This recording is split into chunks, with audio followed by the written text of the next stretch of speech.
This is Jordan Tower with JT News. Make sure you smash that like button, smash that subscribe button. Let's get right into the news. Well, Rick Ross put out like a story the other day, and he was talking about that he used to lie or basically fake it till he made it in a lot of his rap songs. And it just got, I was starting to think like, yeah, we kind of know this, because his whole persona in the beginning of his rap career and for a good amount of his rap career was he was this big kingpin, right?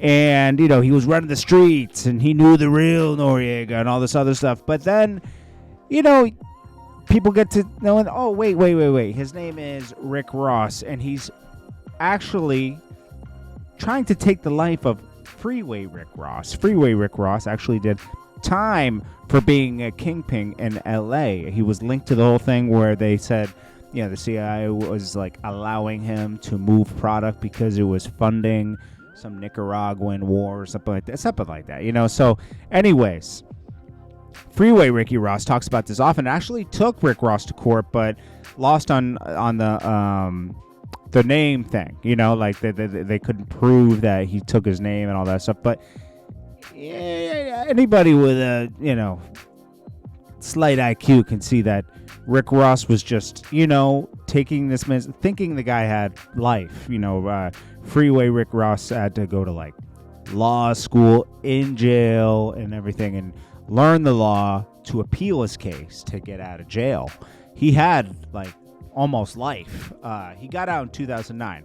And this is where 50 Cent and Rick Ross, they start their... The reason I thought about this is because Rick Ross was recently commenting on Kanye and Drake's beef and saying, yo, it's inspiring because it's, you know, bringing the best out of both of them and, you know, whatever. You know, it made me think about, wait a minute, your beef with 50 Cent was over him looking at you a certain way at an award show when 50 Cent doesn't even remember that. But 50 Cent underestimated Rick Ross. He underestimated him because he didn't go at him with raps. He went at him with the Pimpin' Curly type of little videos. And it was funny and everything. But Rick Ross was slaughtering with lyrics because Rick Ross can rap. And he was slaughtering him with nicknames and everything. And when there was so much for 50 Cent to work with, making diss records and putting maybe Pimpin' Curly thing with the diss records, because records you could play over and over again and it influences people, you know, subconsciously. 50 Cent's a little, you know, nobody's gonna rewatch the Pimpin' Curly videos, you know. So Rick Ross won that, and Rick Ross built better relationships with DJs than 50 Cent did around that time, and they kind of sided with him and pushed the records and everything, and it just 50 Cent lost that. You got to just, you know, admit that. But yeah, you always got to remember that Rick Ross, as successful as he is, he copied another man's life and portrayed it in music. He's an actor, you know. What did Steve Jobs say? Great artists steal. You know, he's accused of stealing the mouse from HP or something, you know. But anyways, here's the Rick Ross clip here. And let me know what you guys think about this whole thing. I mean, you know, he kind of admits in this clip, you know, that, you know, and then he's also talking about, you know, like, I used to rap about this watch, and then, you know, it's almost like The Secret manifesting, but also it's like faking it. And 50 Cent was smart. In 2009, Freeway Ricky Ross got out of prison. He should have brought him along with that beef. That would have helped Freeway Ricky Ross's case. It would have helped a lot of stuff, and would have helped him defeat Rick Ross at that time. But that beef actually helped Rick Ross thrive. They used to blow our mind. We used to fantasize about this reality now. And Rose gonna tell you that. I remember in my songs I used to put, boy, $100,000 watch. When my watch may have been 40 at the time, but I knew it would be, you know, you feel me? Then once it got to 40, well, 100,000, $250,000 watch. Whoever thought? It's the $2 million Jacob. It's the billionaire watch, cost $2 million. And I never said that in my song. So the reality is real. You feel me? Let's do what we gotta do, man. It's the perfect day to boss up. Hey, Jacob, I know they gonna hit you, Jacob, but don't give them no finance plan. Jacob, don't give them no finance plan. If they a boss, let them be a boss. Tell them don't finance it, that 100K a month. It ain't happening. I actually wrote this book during the pandemic because I saw how things was moving. I saw how as entrepreneurs, as hustlers, we gotta adjust. The game changing. This different. What you gonna do? Stay the same or make some moves? So that's what it was with me. And actually, me and the homie, we put the book together and we ready to go.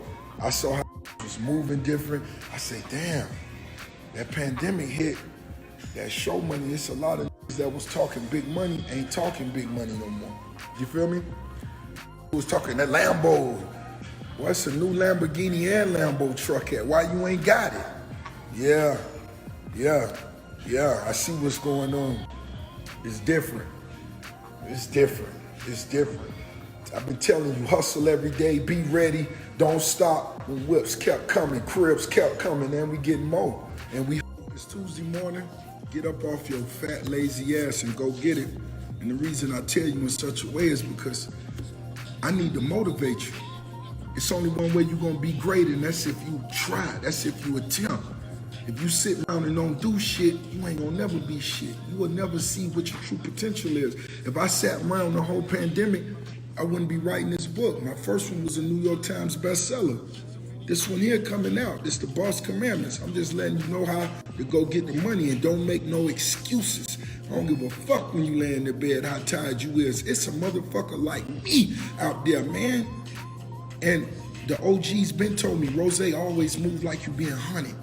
Always move like you being hunted. And that's not saying have fear in your heart or just looking over your shoulder, but always move and stay a step ahead of the ops. Okay, this right here for all the brand ambassadors and for the young entrepreneurs that want to join the team and be brand ambassadors. How? Follow the page, post the page. Let's go, baby. I'm repping for a lot of team members. You feel me? That's what I was doing. If I was in your position and had the opportunity to work with Master P, Tony Draper, Jay Prince, I would have did it. I would have been posting it every day, and I would have been posting so much to where they would have hit me personally like, yo, homie, what you got on your mind? And they would have heard the hustle in my voice. They would have felt it in my heart. And that's what I'm trying to do with you, is separate you from the people.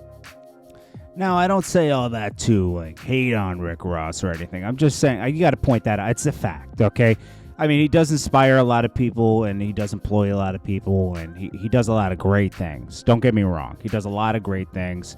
He has the wing stops. He has the mansion that he bought at a bargain at $4 million when it's really worth way more than that, probably $10 million. Now, he got in a downturn, That was a good piece of real estate to pick up, even though it costs a lot of money every year. And he has the wing stops. He has the music. He shows people how to get brand deals and everything. He does a good job, man. And he put Meek Mill on, put Wale on. You gotta give him his credit. Anyways, this is Jordan Tower with JT News. Let me know what you guys think in the comments. Smash that like button, and I'll check you guys on the next one. Peace.